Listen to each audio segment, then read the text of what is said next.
Nneka Archer. I am an engineering manager at Barbados Light and Power.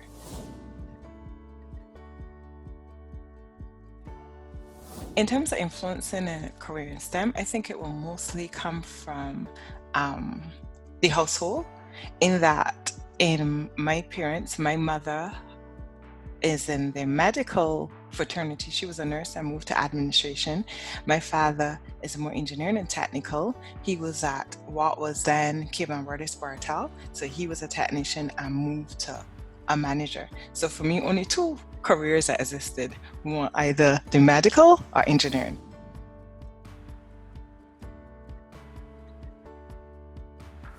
As I said before, the only two careers that existed for me, that I really thought about was engineering or medicine. And by a process of elimination, well, actually, no, I was very, very good in mathematics. So the thought of being a teacher was like, no, not a teacher. So the next best thing was then engineering. And I actually did electrical engineering.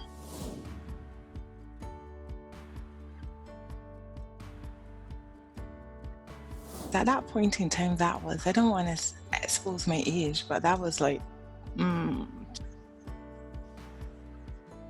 something years ago. And at that point in time, I wasn't studying that engineering was a male dominated field. I don't know what world I was in, but that I didn't quite know that. And I would say I had a favorite teacher in terms of a female, because all other teachers were male in the subjects that I like in maths. I had a male teacher, but my favorite teacher was actually my physics teacher. And that actually helped to support our towards the engineering part and less of the maths part after I realized that teaching is not an option for me.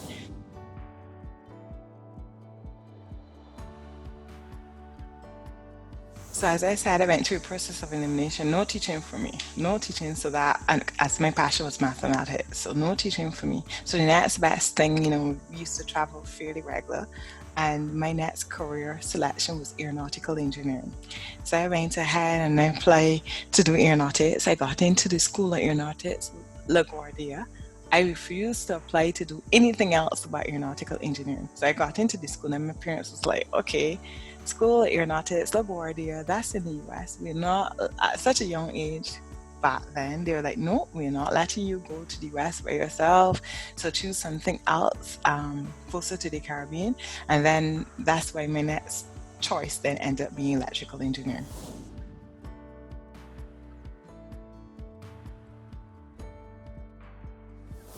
Growing up in a household where I can't say we were pressured in terms of going towards education. That's all we knew.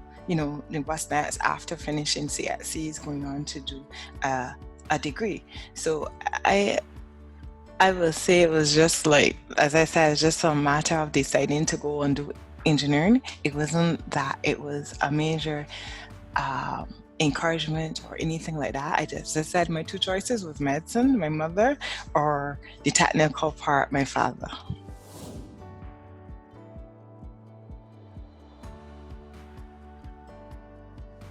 My whole thing in life was always to get A in mathematics. So you will find statistics doesn't count. So you will find that for me at university, I always wanted to score high in any subject that I had in mathematics. All the other subjects will work themselves out. So I would challenge myself each time. So when I do a mathematical course to make sure I get A, such that in the third year, there's this course called Mastery. And few people took that course. Out of, say, all the 400 engineering students, the class had in about 10 people, and you hear the horror stories. No one passed mastery. So I decided, well, I have to do mastery, and I actually did mastery, and I think I scored like 90 something. I scored the highest in that class. So I could say that was the most exciting part of the educational journey. All the rest was like, okay, other subjects to me.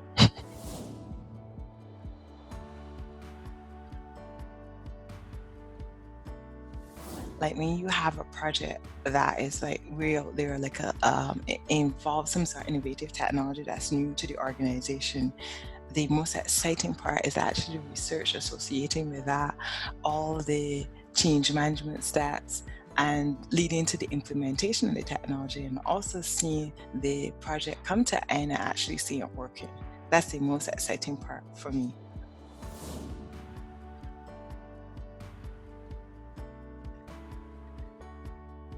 You know, when you hear about STEM now, back then, unless I was totally unaware, you hear about it's a male dominated environment and that mostly males go into STEM careers.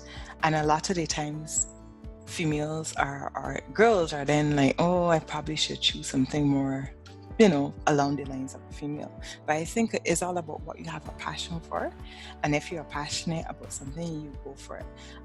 The male dominated environment has its challenges associated with it. I wouldn't sit here and tell you not, but it's not, any challenges are not insurmountable. The whole thing about it is to work hard, focus, continuously look to develop yourself, set your objectives and work towards them. The other challenges will be dealt with.